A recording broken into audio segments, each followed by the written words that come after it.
Ay, magandang umaga po. Ano po may paglilingkod ko sa inyo? Dito po ako, madam. Kaya meron po akong nararamdaman. Ilang gabi na po akong di nakakatulog. Lagi po kasing kumikirot yung ulo ko. Pimpipikit talaga ako. Lagi talaga nung nagaganyan-ganyan yung utak dito banda, oh. Ah, Dito banda. sige po. Paano niyo po nalaman na nandito po ako nakatira? Dito po sa pinakamatarik na bundok po. Paano niyo po nalaman na nang manggagamot po ako? Na isang nakakakilala po sa inyo, natanungan ko. May nakapagsabi na isa daw po kayong magaling manggagamot na makakapagbigay ng solusyon sa nararamdaman kong pagkirot ng ulo ko. Baka sa kayo po makapagtulong sa akin na makatanggal ng Siya sakit nga. ng ulo. Pinadala talaga ako ng Panginoon para makapunta dito para sa iyo. O sige, maupo ka dito. Salamat ng marami. Okay, anong masakit sa iyo? Dito banda nagpitik-pitik po. Paggabi po hindi ako makatulog. Dito talaga banda, dito. Sige. Meron ako ditong gamot. Ayan, kasi yan dapat tayo, hindi tayo nagpapawala ng isang vitamins. Yung vitamins na yun talaga, tungtong pa natin sa buong mundo, nandito na yun. Ginawa yun galing sa bigas. Pero ngayon, first aid natin, ito muna gagawin natin. Lang, Dito. saan pa yan? Ang sarap. Ang sarap sa pakiramdam. Na yung masmasan yung ko, yung nararamdaman ko. Na yung masmasan talaga na wala. Ang sarap.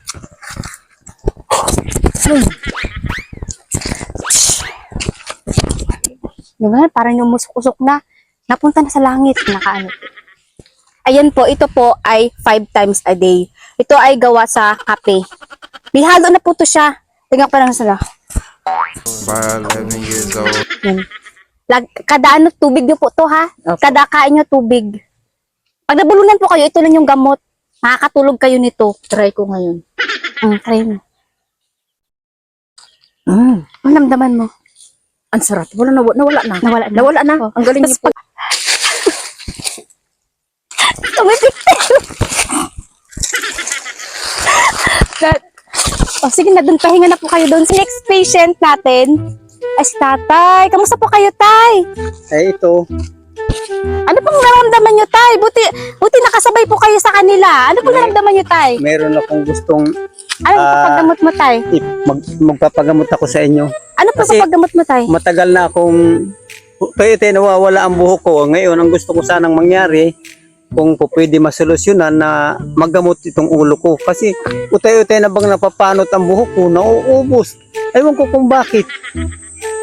Kaya yun sana kung nabalitaan ko nga na marunong kang manggamot, at saka kung tatanong ko nga sa iyo kung kaya mo solusyonan na sana tumubo pa uli ang buhok ko. Sa hindi nyo po naaalam po, ano po sa palagay nyo, ilan na po yung edad ko? Sa palagay nyo po? Ay siguro mga 17 lang. Naku po, kung alam nyo lang po, ako po ay 108 na po. Abo, 108 na. Opo. Ay, Ang kinakain ko lang po talaga, ito lang po. Ah. Kaya ito po talaga yung magpapahaba talaga at magpapalakas ng mga katawan natin. Patingnan nyo po ako, 108 years old na po ako, pero ito ako, Oo, nanggagamot pa rin. At saka ang hitsura mo, napakabata mo pa. Opo, Parang hindi ganun ka po nagtatanda. talaga. Ano, Opo. talaga napakaliwaga. Sige po, solusyonan na po natin kung ano pong ano. Sige. Si Chani ba dyan? Chani? Si Tatay.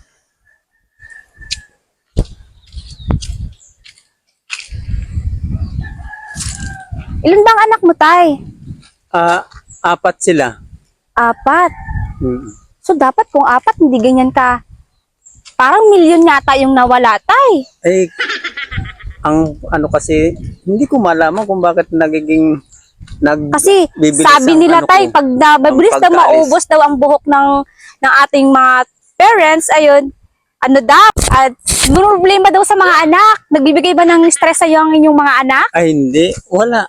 Kasi ang mga anak ko mababait sila. Wow! Talagang kusa lang talaga siguro umaano yung buhok ko. Kumbaga kusang na utay-utay nawawala, naalis. Pag ako naliligo, sinasabong ko, tapos susuklayin ko. Ayun, napapansin ko, nandun sa suklay. Naglagas! Oo, nandun sa suklay na yung mga buhok ko. Opo. Kaya nagtataka nga ako, sabi ko nga, bakit kaya nagkakaganito itong buhok ko na to? Kung sa problema naman, wala naman akong problema sa mga anak ko kasi mababait sila. Kung halimbawa may kailangan ako sa kanila, nagbibigay sila sa akin. Ang bait naman pala ng mga anak mo. Tay, so hindi Bait talaga lang. sila ang dahilan para magkaganyan ka. Oh, hindi. So sa palagay ko po talaga, dala ng mga hangin, ng mga ano. Ah. Kaka-shampoo nyo po yan. Dapat tigilan nyo po ang Ay. pang-shampoo nyo. Ayun pala. Kailangan yung tigilan ng pag-shampoo. Magbaritan na lang po tayo. Isa palang dahilan yun ng pagiging kalbo ng isang tao, yung pagiging kampo. Di ba ako ay 108 years na? Oo. Ang gamit ko lang po sa buhok ko. Barita lang po. Kaya ang buhok ko hindi pa rin siya napapanot. Hindi, sana naman magtubo ito at sa susunod, hindi na ako gagamit ng shampoo. Opo, wag ka na Barita muna na lang. mag-shampoo. Oh. Barita na lang ang gagamitin ko. Sige po. Ayun tayo. Maraming salamat sa pagpunta mo dito. Napakabait talaga ng mga anak mo naman, Tay. Ayun.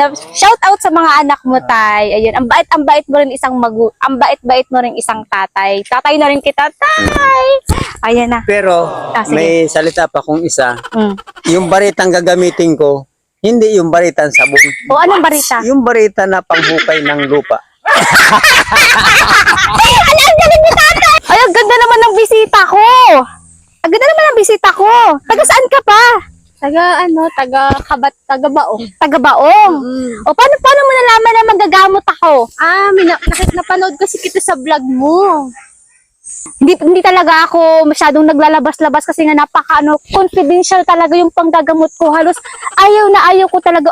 Ano ba maipaglilingkod ko sa iyo, mahal na napakagandang binibili na punta sa aking kabundukan. Salamat sa iyo. Meron ba kayong sakit sa puso? Meron gamot ba kayo sa sakit ng puso? sakit sa puso? Bakit? Ano nangyari sa puso mo? Yung puso na nakaraan na di makalimutan. Ayun, yun yung gusto ko ipagamot sa'yo. Nasasaktan na kasi ako. Hindi kasi ako makatulog. Palagi ko na lang naisip eh. Nasasaktan ka? O sinasaktan ka? Nasasaktan. Nasasaktan Kasi ka? nakaraan ko yun, hindi ko kayang kalimutan. Naiiyak ako. Ayaw nasasaktan. Alam mo, ang hirap masaktan. Tapos halun ako yung taong mahal mo, hindi niya alam na mahal mo siya. Oo. Ganun na. Pakahirap nun, sis. Oo, hindi mo makalimutan. Hindi mo makalimutan. Mahirap palitan. Ang solusyon dyan, may picture ka ba niya? Yun na nga Kahit sa cellphone man lang. Puso sa puso. May picture ka man lang. Kasi, alas 6, pwede natin siyang dasalan. Oo, mamaya-maya. Para bukas, andyan siya sa'yo. Pero malayo kasi yun. Naku, Bi, walang imposible sa picture. Walang imposible sa Yun na picture. nga, may problema eh. Bakit? Nabura ko eh. May social media, may Facebook. Ano bang account sabihin mo sa akin? Oops, wag mo na pangalan. Oh, sige. Mo na lang siya. Nahuhulaan ko na sa ibang bansa siya. Okay. Isang bansa ba siya? Para.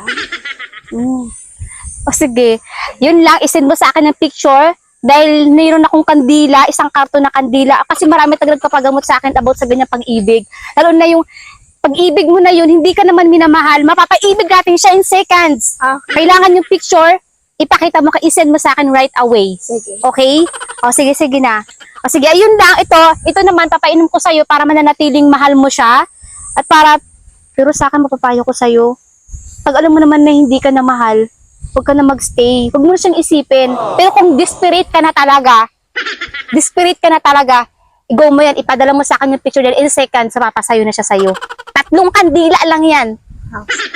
Sige, bigyan mo lang ako ng 20 pesos. Kasi Okay. kung ano kaman niya, insinso kaman niyang. Oo. Insinso kaman niyang.